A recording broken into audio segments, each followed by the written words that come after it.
देखिए, बात करेंगे। हाँ, डीलिस्टिंग का जो मामला है ये भाजपा आरएसएस का एक षड्यंत्र है। फरवरी को जो आदिवासी एकता महारैली है हम लोग उसका समर्थन करेंगे। आदिवासियों के हक अधिकार पर सबका गिद्ध नजर लगा हुआ है और डीलिस्टिंग का हम लोग विरोध करते हैं।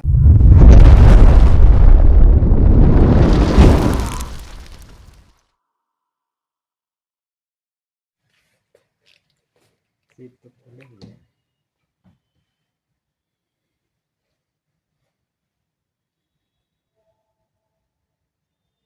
देखिए, बात करेंगे। हाँ, डीलिस्टिंग का जो मामला है ये भाजपा आरएसएस का एक षड्यंत्र है। पूरे देश के आदिवासी एक हैं और डीलिस्टिंग का कोई मामला ही नहीं है। ये लोग आदिवासी को बांटने के लिए, सरना और ईसाई को लड़ाने के लिए इस तरह का बेतुका बयान ये लोग जारी कर रहा है, जिसका हम लोग विरोध करते हैं। और इसी संबंध में आदिवासी लोहरा समाज झारखंड प्रदेश कार्यकारिणी की आपातकालीन हम लोग प्रेस कॉन्फ्रेंस बुलाए हैं कि 4 फरवरी को जो आदिवासी एकता महारैली है हम लोग उसका समर्थन करेंगे और जो भी लोग हमको बांटने का प्रयास कर रहे हैं उनका हम लोग को और निंदा करते हैं। और आज आदिवासियों के हक अधिकार पर सबका गिद्ध नज़र लगा हुआ है। किस तरह से इसका अधिकार को हम लोग लूटे।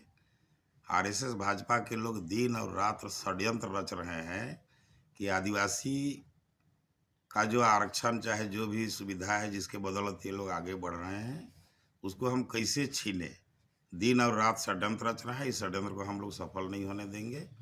हम लोग सारे आदिवासी एक हैं, पूरे देश के आदिवासी एक हैं और डीलिस्टिंग का हम लोग विरोध करते हैं। और 4 फरवरी को जो आदिवासी एकता महारैली है इसका समर्थन करते हैं। इसमें हम लोग बढ़ चढ़ के भाग लेंगे। अच्छा, डिलिस्टिंग क्यों नहीं होना चाहिए?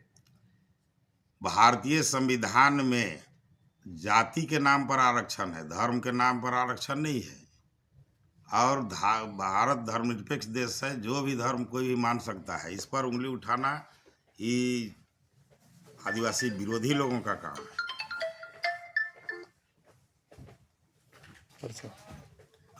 प्रेस कॉन्फ्रेंस में है, थोड़ा देर में बात परिचय दीजिए अपना। मैं बालमुकुंद लोहरा, केंद्रीय अध्यक्ष आदिवासी लोहरा समाज झारखंड प्रदेश। आदिवासी लोहरा समाज झारखंड प्रदेश का आज प्रेस वार्ता है। हम लोग का प्रेस वार्ता का मुख्य मुद्दा है कि 4 फरवरी 2024 को आदिवासी एकता महारैली जो होने वाला है उसका हम लोग समर्थन करते हैं। हम लोग सबसे पहले आदिवासियत को बचाना चाहते हैं। हम लोग नहीं चाहते हैं कि हम लोग सरना और मिशनरी के रूप में आपस में लड़ें। लेकिन जो लोग आदिवासी जो डीलिस्टिंग चाह रहे हैं वो तो बोल रहे हैं कि धर्मांतरण जो कर हो गए हैं वो में हम लोग का अधिकार को लूट रहे हैं। देखिए, भारत का संविधान क्या कहता है?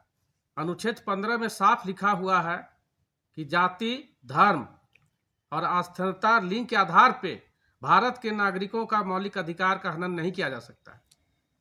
हम उन लोगों से पूछना चाहते हैं, देश भारत का संविधान से चलेगा कि मन की बात से चलेगा? देश तो भारत का संविधान से चलेगा। क्या हमारे लोग जो भाजपा और आरएसएस और उनके अनुसंगठित संगठनों के माध्यम से संचालित हो रहे हैं, झारखंड को मणिपुर बनाना चाहते हैं? आप लोग उन लोग जन जो है आरएसएस बोलते हैं कि चला रहे हैं, तो इधर जो आदिवासी एकता रैली होने वाला उन लोग बोल रहे हैं कि कांग्रेस का रैली है, ईसाइयों का रैली है। तो इस तरह का मैंने आपका किस पर काम है? देखिए, सबसे पहले तो 4 फरवरी का जो महारैली है, आदिवासी एकता महारैली, ये ईसाइयों की नहीं है, ये आदिवासियों का है। झारखंड में निवास करने वाले 32 अनुसूचित जनजाति का है। हम लोग इस मंच पर बुला के अपने लोगों को घर वापसी का हम लोग अनुरोध करेंगे। हमारा अगर बाप का 5 एकड़ जमीन है और हम लोग 4 भाई हैं, तो क्या हम लोग जमीन नहीं देंगे उन लोगों को?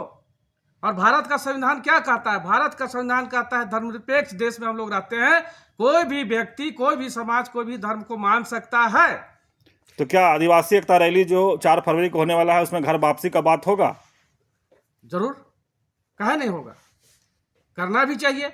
अगर मेरा भाई भटक गया है तो उसको हम लोग अनुरोध करेंगे, घर वापसी करेंगे। आज का प्रभात खबर में ही देखिए छपा हुआ है घर वापसी का। ये तो आपस में लड़ाने का षड्यंत्र है। इसीलिए हम लोग आरोप लगा रहे हैं ना कि ये बीजेपी और आरएसएस का एजेंडा है।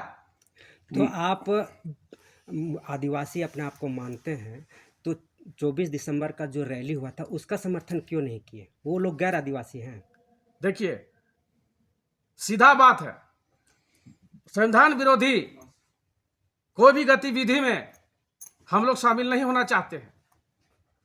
डिलिस्टिंग का मुद्दा था, हम आपको अनुच्छेद 15 का भी जिक्र करके बताए हैं। क्या तो है क्यों इसमें शामिल हो? 15 में क्या है? 15 में लिखा हुआ है कि भारत का नागरिकों को जाति, धर्म और लिंग और स्थानीयता के आधार पे उनका मौलिक अधिकारों का हनन नहीं कर सकते हैं। हम क्या पंथ मानते हैं, क्या धर्म मानते हैं, ये व्यक्तिगत आस्था का मामला है, नोट डिलिस्टिंग का। ये मणिपुर की स्थिति यहाँ हो रहा है। 341 और 42 में साफ शब्दों में भी संविधान में अंकित है कि जो रूढ़िवादी प्रथा छोड़ करके चूंकि एसटी और एसी, तो एसटी का कानून नहीं है, उसका फायदा आप लोग कन्वर्टेड होकर के उसका उठा रहे हैं। देखिए, आप 42 का चर्चा किए ना, 40, 41, 42 का मैं भी अध्ययन किया हूँ। साफ शब्दों में कुछ लिखा हुआ नहीं है। उसमें लिखा हुआ है कि राष्ट्रपति अधिकारों को राज्यपाल के माध्यम से, झारखंड का राज्यपाल का अनुशंसा के आधार पर कर सकता है। आप लोकसभा में चर्चा करवाइए, आप कानून लाइए। कानून लाने तो आपको मना नहीं किया गया है। तो कानून का समर्थन करेंगे आप? कानून अगर लाएगी, अगर है भारतीय जनता पार्टी में या कोई भी सरकार में ताकत, तो कानून लाए, कानून से उसको किया जाए। लेकिन झारखंड में मणिपुर तो बनने नहीं देंगे। नहीं तो अगर कानून आ जाता है तो आप घर वापसी करेंगे? देखिए, घर वापसी का तो हम लोग अनुरोध कर रहे हैं। कानून आ जाएगा तो मेरे लिए तो आसान हो जाएगा। अभी तो लोग आपको कन्वर्टेड मान रहे हैं, तो अगर कानून बन जाती है तो क्या आप जो कन्वर्टेड हुए हैं वो मूल आदिवासी रीति रिवाज में आप आएंगे? देखिए, जब कानून बनेगा तब इसका जवाब देंगे। अभी जब कानून ही नहीं बना है, प्रक्रिया है, लोकसभा में चर्चा होगी, दोनों सभाओं में चर्चा होगा, राष्ट्रपति का हस्ताक्षर होगा, फिर सक्षम राज्यपाल के पास आएगा, बहुत प्रक्रिया है। तो अभी जो चीज संभव है उसमें हम कैसे बयान दे दें? जनजातीय सुरक्षा मंच का कहना है कि विधानसभा में पारित करके केंद्र को डिलिस्टिंग का जो कानून भेजे। ठीक है, जनजातीय सुरक्षा का कहना, मंच का कहना है, अच्छी बात है। लेकिन हम कहते हैं उन्हीं लोगों का जांच होना चाहिए, उनका घर में जांच किया जाए। खाली एक दिन सरना और मसना करने से नहीं होगा। घर के भीतर में, कोठा में जो आप रखे हुए हैं, क्या रखे हुए हैं? अब हर चीज को आपको तो खुल के नहीं बोलेंगे, बताइए। जो भी रखा हुआ है उससे दूर हटिए। अगर आदिवासियों का डिलिस्टिंग होता है, मिशनरियों का होता है, जैनियों का होता है, बौद्धियों का होता है, तो जो आदिवासी प्रकृति पूजक है वो हिंदू वर्ग में चला गया है, क्या उसका डिलिस्टिंग नहीं होना चाहिए? आदिवासी हिंदू नहीं है। आदिवासी हिंदू नहीं है। तो बोल रहा है कि आदिवासी हम हिंदू हैं। प्रकृति पूजक है आदिवासी, आकृति पूजक नहीं है। जनजातीय सुरक्षा मंच के लोग तो कह रहे हैं कि हम आदिवासी हिंदू हैं, हम हिंदू हैं, वो तो बोल ही रहे हैं। वही लोग से पूछिए, हिंदू लोग कैसे बोल रहे हैं? वही लोग खुद बोलते हैं। जब भारतीय जनता पार्टी की सरकार नहीं थी 2014 से पहले, तो पूरा झारखंड का आदिवासी क्या बोलता था? हम लोग सब एक हैं, आदिवासी हैं, रूढ़िवादी परंपरा मानते हैं, पहन व्यवस्था मानते हैं। अच्छा, तो आप आस्था का, जैसे आप लोग बोलते हैं कि हम हृदय परिवर्तन किए, हृदय तो एक ही होता है। आप कहाँ जाते हैं? सरना स्थल में पूजा करने जाते हैं या चर्च में जाते हैं? देखिए, ये आदिवासी लोहरा समाज का है। आदिवासी लोहरा समाज के विषय में आप पूछिएगा, हमारी जाति के बारे में पूछिएगा तो हम जवाब देंगे। लेकिन 32 अनुसूचित जातियों का आस्था का बात आप पूछ रहे हैं, तो इसको तो जवाब दिया नहीं जा सकता है। घर वापसी सबसे अच्छा विकल्प हो सकता है। माने आदिवासी लोहरा समाज घर वापसी के लाएंगे ये? जी हाँ, दोनों पक्ष का, हिंदू वर्ग का आदिवासी भी और प्रकृति पूजक आदिवासी भी और धर्म बदले हैं वो भी आदिवासी भी। एक मंच पे आके हम लोग बात करेंगे। हम कहना चाहते हैं, B.R. अम्बेडकर साहब हिंदू समाज में जन्म लिए थे, आप भी जानते हैं क्या परिस्थिति बना कि उन्होंने धर्म बदला। कुछ तो परिस्थिति बनी होगी। इसलिए हम कहते हैं, डिलिस्टिंग के समर्थन करने वालों को, अगर आपका खतियान में 10 एकड़ जमीन है और 4 तो भाई आपका धर्म पर बदल लिया है, तो क्या आप जमीन में हिस्सा इसको नहीं दीजिएगा? सुप्रीम कोर्ट में मामला पेंडिंग है, आप देखिए गूगल सर्च करके। इसी मुद्दे पे सुप्रीम कोर्ट में मामला पेंडिंग है। राम मंदिर बना तो सुप्रीम कोर्ट का आदेश हुआ, यह नहीं कि नरेंद्र मोदी का आदेश था या बीजेपी आरएसएस का था। उसी तरह सुप्रीम कोर्ट का मामला जिस दिन आएगा उस दिन हम लोग सोचेंगे। मैंने आदिवासी लोहरा समाज में 4 फरवरी वाला जो रैली हो रहा है उसमें देखिए 4 फरवरी का जो आदिवासी एकता महारैली हो रहा है, उस महारैली में चूंकि आदिवासी 32 अनुसूचित जनजाति में लोहरा भी एक जाति समुदाय है। हम लोग पूरे झारखंड में गुमला, लोहरदगा, सिमडेगा, लातेहार, रामगढ़ या अन्य जिलों में जो हमारे समाज के लोग हैं, सारे लोगों को कहते हैं कि आदिवासियत बचना बहुत जरूरी है। आदिवासी बचेगा, आदिवासियत बचेगी तभी हम लोग बचेंगे। इसलिए हम लोग आह्वान करते हैं कि एक दिन घर का ताला मार के हम लोग को इस महारैली में आना है। चलिए परिचय दीजिए अपना। प्रीतम साण रोहरा, महासचिव आदिवासी लोहरा समाज, झारखंड प्रदेश। 24 दिसंबर का डिलिस्टिंग महारैली आयोजन किया गया था, उसके जवाब में 4 फरवरी को आप रैली कर रहे हैं, क्या कहना है? देखिए 24 दिसंबर को जो डिलिस्टिंग महारैली की गई थी, ये पूरे तौर पे भारतीय जनता पार्टी और आरएसएस का एजेंडा के तहत 24 दिसंबर को रैली आयोजित की गई थी। और जो डिलिस्टिंग का जो मांग किया गया, डिलिस्टिंग मांगने वाले लोग खुद डिलिस्टिंग हो जाएंगे, इसलिए कि आदिवासी जो है ना ईसाई है ना हिंदू है। अगर आदिवासी समाज से लोग ईसाइयत की ओर गए हैं तो लोग हिंदू की ओर भी गए हैं। जब डिलिस्टिंग की बात आएगी तो वो जो क्या है कि अगर ईसाई वाले को बाहर करने की बात आएगी तो श्वेता जो है हिंदू वाले भी बाहर हो जाएंगे।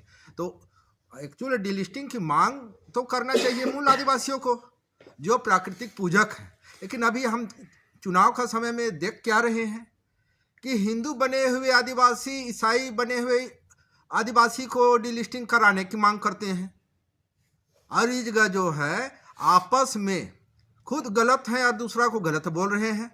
तो उन डिलिस्टिंग का जो के बारे में जो बातें आई है, और अभी तो भारतीय जनता पार्टी का केंद्र में सरकार है, अगर इतने ही उनको आदिवासियत का चिंता है, उनके हक अधिकार का चिंता है, तो केंद्र में वो कानून लाए।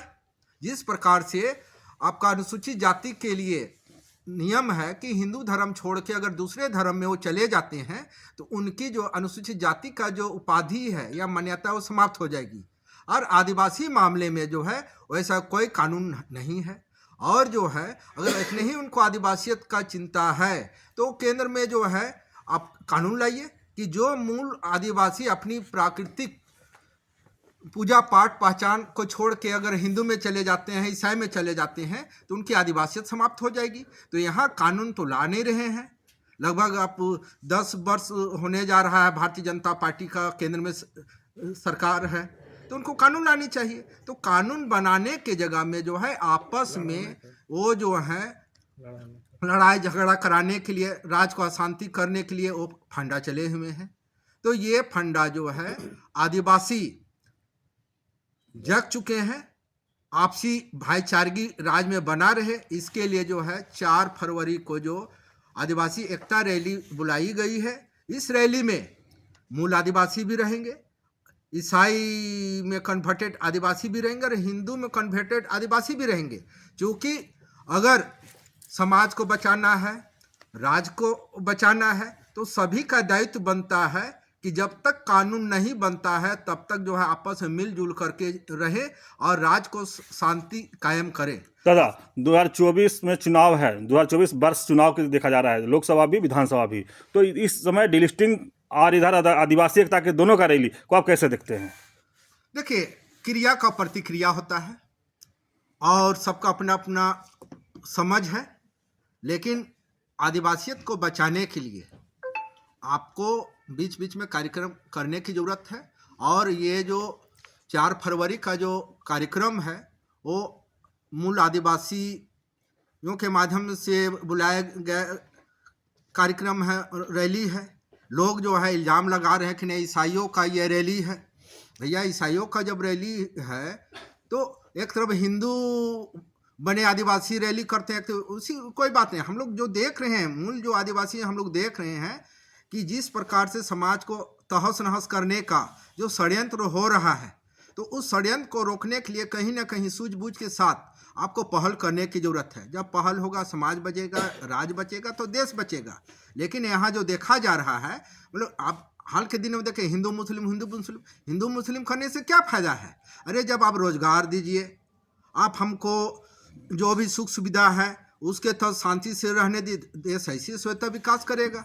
न हम ये पूछ रहे हैं डिलिस्टिंग को आप कैसे देखते हैं चुनाव के समय में देखिए आना? चुनाव के समय में जो है अपना वोट बैंक बनाने के लिए ऐसा खेल खेला जाता है। अब भारतीय जनता पार्टी इसमें माहिर है और आरएसएस वाला भी इसमें माहिर है। यहाँ कुछ मतलब जिसको डिलिस्टिंग का स्पेलिंग पता नहीं है वैसे लोगों को डिलिस्टिंग के बारे में बोलने के लिए आपको जो आरएसएस वाला सामने कर दिए गए हैं। आप बोलते हैं कि वो कन्वर्टेड है, वो बोलता है आप कन्वर्टेड है, तो वास्तविक मूल आदिवासी कौन है? देखिए आदिवासी जो है, आप 1965 का लोकुर समिति का अनुशंसा आप पढ़ लीजिए।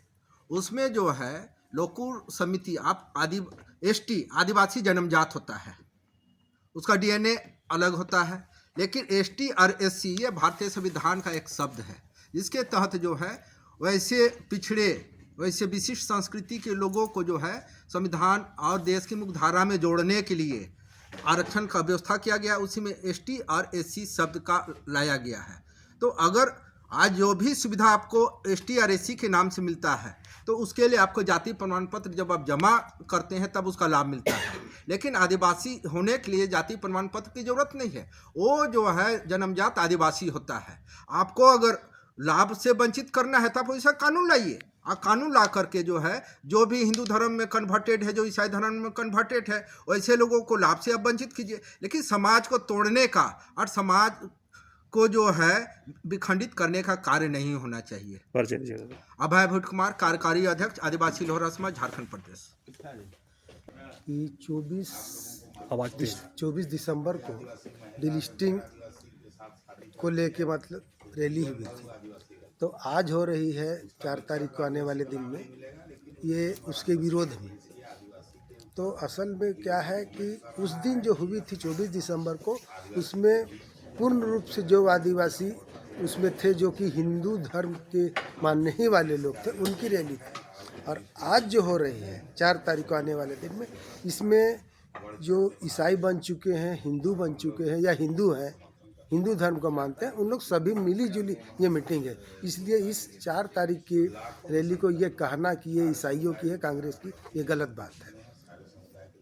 अच्छा, डिलिस्टिंग क्यों नहीं होना चाहिए? हाँ, ये बात सही है।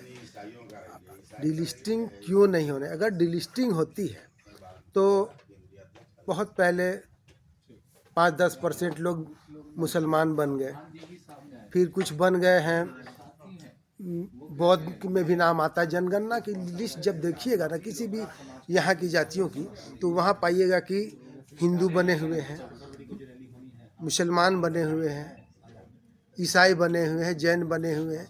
तो जब आदिवासी की जनगणना में जब हर कोई हिंदू, मुस्लिम, सिख, ईसाई बने हुए हैं और बच जाएंगे मात्र 10%, तो फिर इन लोग का जो सुविधा की बात होती है और बहुत तरह की धाराएं की बात होती है, 5वीं अनुसूची 36, इसके तो कोई मतलब ही नहीं रह जाएगा।